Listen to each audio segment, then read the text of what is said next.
Number 1. My aunt. We had very little money when I was growing up. We relied very often on getting food from food banks and even had a small garden in our backyard. My mom was a single mother, and there were 4 of us kids. She worked different jobs when she could, and occasionally would be out of work. We lived in a rural house that was in a holler down a long dirt road. I bring up the money situation because it is important to what happened in this story. My mom's sister owned a little country store in the area that we grew up in. And I mean, it was a very little store, the type you really don't see around anymore. It was a very tiny, one-room building with convenience store products. There was a Pepsi cooler sitting on the porch, which was rickety and always made sounds when you walked on it. Since my mom didn't make much money, about once a week, my aunt would let all of her kids take a small box of candy from the store. This would be like candy cigarettes or other things that would be complete sugar. We would also get to have a bottle of pop from the cooler. These were the only treats we ever got. Most of the time, my mom would drive us down to the store, but occasionally, if she was working, we would all just walk down there ourselves. As the years went by, the walks became even more frequent, even if she wasn't working. There wasn't much of anything down the dirt road between our home and the store. There were a few other houses, but no one we really interacted with. The store was sitting on the corner of the dirt road and the main paved road, so my aunt mainly got her customers from people who would stop by from that road. Once when I was 11 years old, I decided that I was going to just walk down to the store to visit my aunt. It wasn't on the normal day that we went, but I wanted to see her, so I went out in the mid-afternoon, walking down the street by myself. When I was within sight of the store, I noticed that there was a motorcycle sitting on the side of it. The reason this was really weird was that it was the only vehicle that was sitting anywhere near the store. My aunt's small car, which was always there, for some reason, wasn't. I guess in my mind, I thought that maybe the car wasn't working, and she got a ride in with someone who rode a motorcycle. But I was looking forward to going in and seeing her regardless. However, when I got into the store, I didn't see anyone there.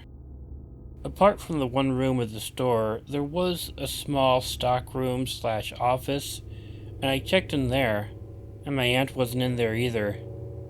The entire store was empty. But since the door was unlocked, I figured maybe my aunt might have been outside, behind the store. I went and checked. Looking all around, I couldn't see her anywhere. Well, the 11-year-old brain would have just assumed that something bad had happened, even though it probably seems obvious at this point. All I could do was sit around and wait, and hope that my aunt came back. A few customers showed up and were surprised that she wasn't around. She never missed a day of work, and was always there for her chatting with customers. I didn't know how to run the register, so they took some items and just left some money, which I would give to my aunt when she returned. Finally, someone showed up who was more suspicious than the other customers had been. I had been there for a while, and it just didn't make sense that my aunt had been gone so long. She used the phone to make a few phone calls, eventually calling the police. The police came and the officer ended up driving me home, and from there isn't a whole lot of first-hand information that I have. I know that my mom wouldn't let us go down to the store for a while, and after more time, she ended up quitting her job and working at the store full-time. At that point, we were allowed to go down there more often, and we spent time there, but she never told us why our aunt wasn't there. I wish there was a good ending to this story. I really do. But this happened back in the 70s. I guess I should be happy that my aunt was never found in the trunk of her car or anything like that. She was never found at all, and no one knows whatever happened to her. I feel bad every now and then when I think about my aunt, but I also wonder how close I was to being part of whatever happened to her.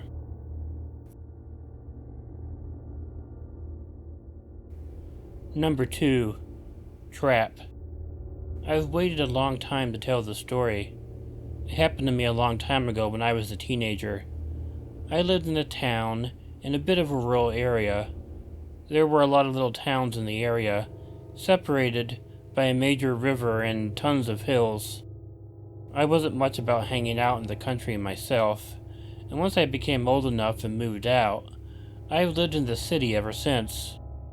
I have never been a big fan of rural areas, and this experience just helped me to feel stronger about that. I got an old beater car when I was 16. I was the only one of my 2 best friends who had a car, so I ended up driving us all over the place. Fortunately, the car was good enough to drive around a whole lot in, so we really got around quite a bit. One of my friends wanted to buy some weed one day and asked me to drive him out to get it. I had no problem with that because I knew I would get some of it too. Only thing was, the guy he knew lived out in the country, and I would have to drive him out there. I told him it would be alright, even though I didn't like driving on those gravel roads. I was always worried that I would pop a tire. Also, the roads were really thin, and it made me uncomfortable to drive on them. But it would get me some weed, so I was obviously going to go for it. It was a pretty bright and sunny day when we went out for the drive. I didn't know how far I'd have to drive, though. My friend Tommy had made it seem like it wasn't that long of a drive, but he had obviously been downplaying it. He had me weaving down and through so many rocky roads in those hills, I was wondering how we would ever get back. Fortunately, I thought that those roads really couldn't have been that complicated. Tommy began to get a little frustrated himself, insisting that we should have found the place by now. I was more than just a little irritated with him having messed up like this, getting us lost. After a while, and at the point when I felt like I didn't even care about the pot anymore, I was about to tell Tommy that I didn't really want to be driving out in these hills forever. There was suddenly a horrible bursting noise, and my car began slowing down and pulling to the side. I quickly pulled it over. Looking at the car, both of the front tires were blown. Not only that, but there was something tied up in the tires. It was some sort of wire with nails on it that shredded up parts of the tires. Going back a little, we noticed that there was a space where this wire was pulled across the road. This definitely wasn't normal, and we immediately felt that someone must have put it there deliberately to keep people out. Both Tommy and I didn't find this unusual at all. There were all sorts of types out there who didn't want people invading their areas out there. But it was completely inconvenient because I only had one spare tire and 2 of them were blown. So our only choice was to get walking and possibly find a house with a phone so we could call for help. We went backwards though, choosing not to go further up the road because it was obvious that someone didn't want us there. We eventually found a house, and from there, I was able to call a cousin of mine that had a tow truck. He came and picked us up at the house we called from, and then we all 3 rode off to get back to my car. It had been a few hours of walking, and then waiting for my cousin to arrive. When we got to where we knew that we had left the car, we noticed that it wasn't there. Tommy was immediately a bit scared, and suggested we should just leave it and report it stolen. But I wasn't ready to leave my car behind. After checking to make sure there were no other traps laying across the road, I had my cousin drive carefully further up the road. Tommy and I kept an eye out to see if anything else had been laid across the road while we drove along. We eventually came to a driveway, and I told my cousin to stop the truck. The driveway led pretty deep into an overgrown lawn, and there was an old, dilapidated house sitting far back. There was a really old tow truck sitting beside the house, and it made me think that maybe my car was taken there. Perhaps someone saw it was blocking the road and brought it to their home, thinking that it was abandoned. I asked my cousin to drive up to the house, but he didn't want to do that. He told me that he felt something was wrong, and that it would be best if we just left. He referenced the trap and told me that there were some crazy people out there in the woods, and it would be best if we just left well enough alone. Even though he didn't want to drive up to the house, I decided I wanted to see if they had my car. I got out and asked Tommy to come with me. However, Tommy was scared too and wouldn't accompany me. I wish that I could explain to you how really creepy that yard was. It was probably even creepier than the old house that looked like it could have been abandoned. When I got close to the house, I heard some noises coming from behind the house. I was beginning to get a little scared, but I still wanted to know what was going on. So I stayed close to the side of the house and did my best to creep around it, trying to see what I could see. The first thing I did notice was a bit of my car. I was able to see the front of it and could tell that the hood had been removed from it. Immediately, I knew that whoever was back there was taking apart my car. That alone scared me, but it was nothing compared to what happened next. I saw one of the people taking my car apart. I had seen some scary people in my lifetime, but never anyone remotely like this guy. He looked like he had come from a long line of inbreeding, like something out of a hillbilly horror movie.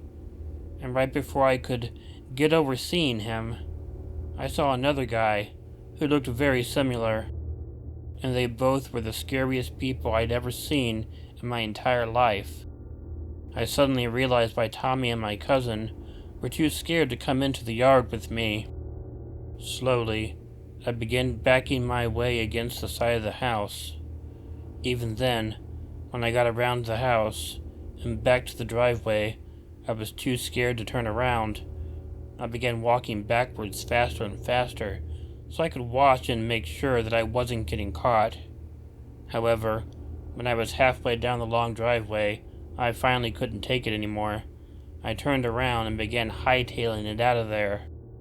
When I got close to the truck, my cousin and Tommy could tell how scared I was. I jumped into the truck and told them to move it. Tommy pulled into the driveway to turn around and then got back on the road. I told him to drive as quickly as he could without at first telling them what I had seen. I wanted to get as far away from that place first, before revealing it, as if revealing it somehow would have made them come after us. I don't know. I ended up reporting the car as stolen, and I did tell the police the area it was stolen in, but it was, of course, never recovered. I ended up having to get a small job to get another car, but when I did, I made sure to never drive out in that area again.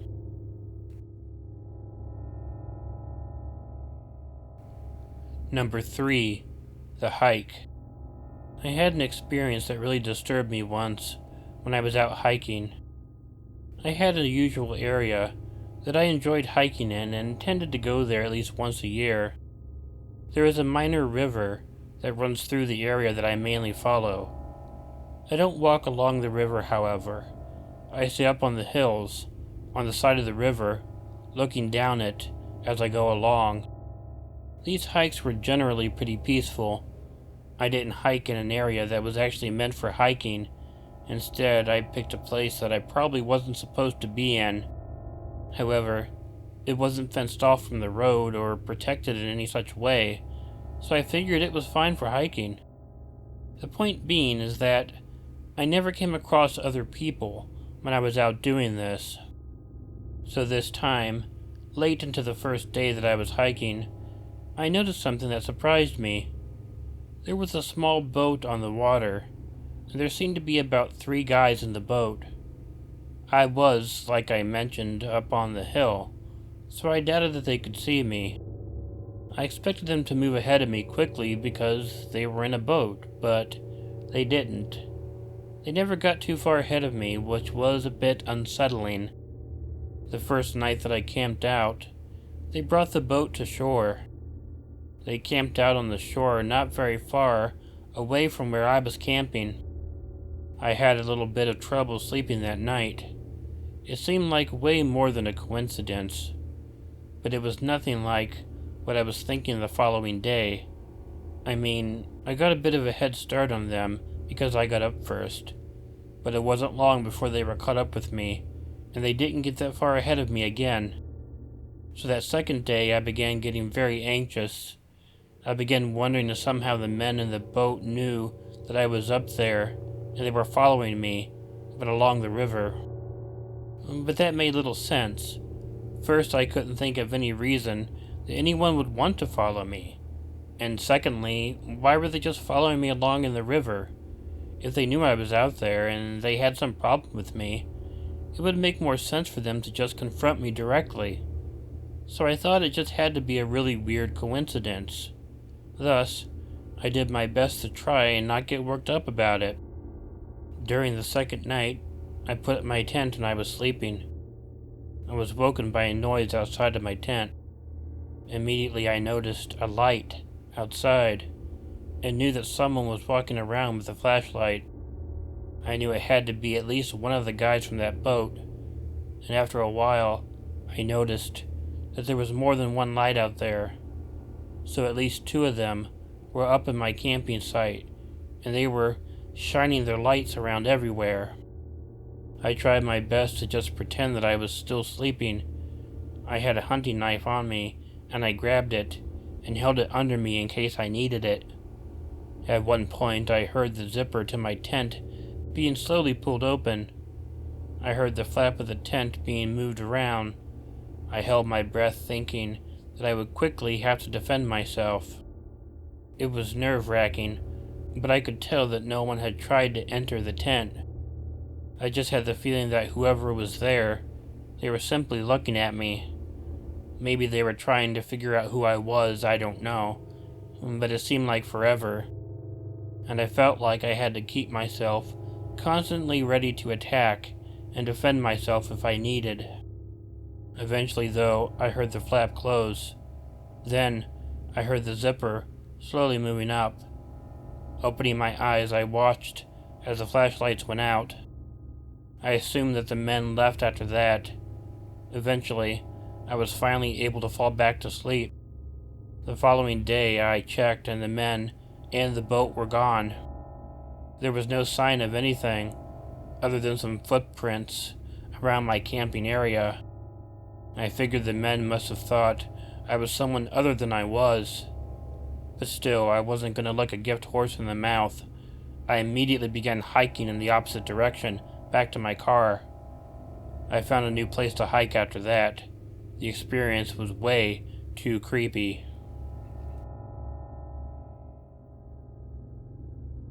Hey all, Killer Orange Cat here. First I want to thank my paid Patreon subscribers, starting with my 2 VIPs, Pixie Hopper 8 and Chiamerah Cat. I'd also like to thank Kelli Clark, Stinky Ooze, EricaOdd, Tracy Sellars, Chronic J, and Heidi H. I hope everyone is having a good November. I know that I am, and I hope you like these stories. Please let me know by hitting the like button if you did, as usual, and leave a comment, which I'll do my best to get back to you, and try sharing it with someone you think might enjoy it. I'm going to have a couple more things out before Thanksgiving time, and I realize I don't really need to do scary Thanksgiving stories, because I can do scary Black Friday stories, because I'm sure those exist, and I'll be on the lookout to try to find some, so hopefully we'll come across something like that, and have a nice video out next Friday. However, I do plan on having videos out before then too. If you're not subscribed, please hit the subscribe button and the bell to be notified of new videos. If you have an original story you'd like narrated, my email address is included in the description. And now I'd like to mention all my free Patreon members. starting with Krystal Robin, Lori Hicks, Lisa Herman, Anthony Bowers, Remi, Venikins, Rose Metro, Woofer McWooferson, Cindy Cleveland, Vanapira Rayne, William H., Alien Unicorn 13, Kathryn Lynch, The Bama Guy 334, Michael Vasquez, Bonnie Lynn, Collet Bond, Krista Pike, Prince UVA, HF Creations, Bonnie Gibbs, Linda Moore, DJ Lira, and Evil Black Cat. As usual though, the most important thing is to not forget to check in your closet and check under your bed because you never know where a Killer Orange Cat may be hiding. Good night, everyone.